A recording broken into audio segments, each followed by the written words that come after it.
Hoy vamos a adentrarnos en una de las figuras más complejas y fascinantes de la historia reciente de España, Juan Carlos I. Su vida es, en sí misma, una enorme paradoja. Es la historia de un ascenso al heroísmo y una caída hacia el exilio. A ver, para que nos hagamos una idea clara de la magnitud del personaje, solo hay que mirar estas dos caras de la misma moneda. Por un lado lo tenemos como el arquitecto de la democracia, y por el otro como fugitivo de la justicia. La gran pregunta es esa, ¿no? ¿Cómo es posible que estas dos etiquetas tan opuestas puedan describir a la misma persona? Bueno, pues para intentar desentrañar este lío, vamos a seguir un recorrido muy claro a través de su vida. Veremos su etapa como peón del dictador, su momento de gloria como piloto de la transición, cómo empezó su caída en desgracia, el camino que lo llevó al exilio, y al final nos haremos la gran pregunta sobre cuál será el veredicto de la historia. Empezamos por el principio, claro, por sus años de juventud. Y aquí hay una figura que lo domina absolutamente todo, una sombra constante y abrumadora, la del dictador Francisco Franco, que básicamente diseñó su vida y su futuro. Y es que su vida no fue precisamente un cuento de hadas. Nació en el exilio. Con solo 10 años lo envían a España, solo, a educarse bajo la tutela del mismo hombre que mantenía a su padre fuera del país. Por si fuera poco, en 1956 ocurre esa terrible tragedia familiar con la muerte de su hermano Alfonso, y el remate llega en 1969, cuando Franco lo nombra sucesor, pero ojo, a título de rey, saltándose a su padre en la línea dinástica. La imagen que daba era clara. Para muchos, él era solo una pieza en el tablero de Franco. Y aquí es donde empieza el gran enigma de su figura. Durante todos esos años, él, silencio, obediencia total. Nadie, pero de verdad, nadie sabía qué pensaba realmente, ni los más franquistas, ni por supuesto la oposición. Esta frase lo resume a la perfección. Nadie sabía que bajo la obediencia latía un demócrata. La duda estaba ahí. ¿Era un actor siguiendo un guión o estaba jugando su propia partida a largo plazo? Vale, pues ahora saltamos a su gran momento, el que lo cambió absolutamente todo. Franco muere en 1975, y de repente, ese príncipe silencioso se convierte en rey. Y todas, absolutamente todas las miradas de España y del mundo se posaron en él. El futuro del país dependía literalmente de lo que hiciera a continuación. Y lo que hizo fue, sencillamente, una jugada maestra. Hay quien lo llama la traición necesaria. ¿Por qué? Pues porque utilizó todo el poder que le había dado el dictador para acabar con la dictadura. Fue increíble. Nombró a gente clave como Adolfo Suárez, se la jugó legalizando todos los partidos, incluido el Partido Comunista, que eso fue un órdago que emendó, y finalmente convocó elecciones democráticas, las primeras en más de 40 años. Casi nada. Claro que esa democracia que acababa de nacer era muy frágil. Y llegó una fecha que lo puso todo al límite. Una fecha que está grabada en la memoria de España, el 23 de febrero de 1981. Ese día todo pudo saltar por los aires.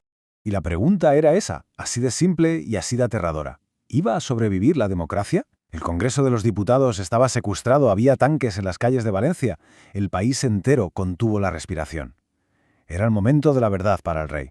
Y su respuesta fue contundente. De madrugada apareció en televisión. Y la imagen fue potentísima, vestido con su uniforme de capitán general de los ejércitos, y con una firmeza total desautorizó a los golpistas y ordenó a todos defender la Constitución. Esa noche el rey no solo salvó la democracia, se convirtió en un héroe para millones de españoles. Pero a veces las historias de los héroes dan giros inesperados, y aquí es donde la nuestra cambia radicalmente de tono. Vamos a empezar a hablar de cómo esa figura que parecía intocable empezó a romperse poco a poco. Si hay que buscar un punto de inflexión, un momento exacto, sin duda es este. Año 2012. Un viaje a Botswana. Un simple accidente, una caída durante una cacería de elefantes, fue lo que abrió la caja de Pandora. Las consecuencias de aquello fueron demoledoras. A ver, no era solo el hecho de cazar elefantes, era todo lo que lo rodeaba. Primero, el momento. Un viaje de lujo carísimo en plena crisis económica con el país pasándolo fatal. Segundo, destapó una relación personal que fue un shock para la mayoría. Y claro, la confianza de la gente, que era lo más valioso que tenía, empezó a desmoronarse. Su reacción a todo aquello fue algo nunca visto, algo histórico. Al salir del hospital, pronunció esas famosas palabras: «Lo siento mucho, me he equivocado y no volverá a ocurrir». Una disculpa pública de un rey, impensable hasta entonces. Fue un gesto enorme, sí, pero la verdad es que el daño ya estaba hecho y ya no había vuelta atrás. Y con esto entramos ya en el último acto de su vida como figura pública, un tramo final que lo llevó desde el Palacio de la Zarzuela hasta Abu Dhabi, del trono al exilio. A partir de ese momento, Todo se aceleró. Después de la famosa disculpa de 2012, la situación se vuelve insostenible. 2 años después, en 2014, llega la abdicación. Deja el trono en manos de su hijo Felipe VI en un movimiento para intentar salvar a la corona. Pero la cosa no acabó ahí, ni mucho menos. En 2020, todo se complicó todavía más. Y el motivo de ese último giro fue la acumulación de investigaciones sobre sus finanzas y su patrimonio fuera de España. Y aquí volvemos al principio, a la paradoja más dolorosa de todas. El mismo hombre que fue clave para traer la democracia a España se marchaba del país por problemas con la justicia. Entonces, después de todo este recorrido, ¿con qué nos quedamos? ¿Cómo se va a recordar a Juan Carlos I? Vamos a intentar poner en la balanza las dos caras de su legado para tener una visión más clara. Si hiciéramos un balance, en la columna de lo positivo tendríamos cosas de un peso histórico innegable. Fue la solución para acabar con una dictadura de 40 años. Unió a un país fracturado. Y se jugó la corona para defender la Constitución. Pero en la columna de lo negativo, pues también hay mucho peso. Escándalos financieros, un daño enorme a la reputación de la monarquía y esa imagen final de un exjefe de Estado huyendo de su país.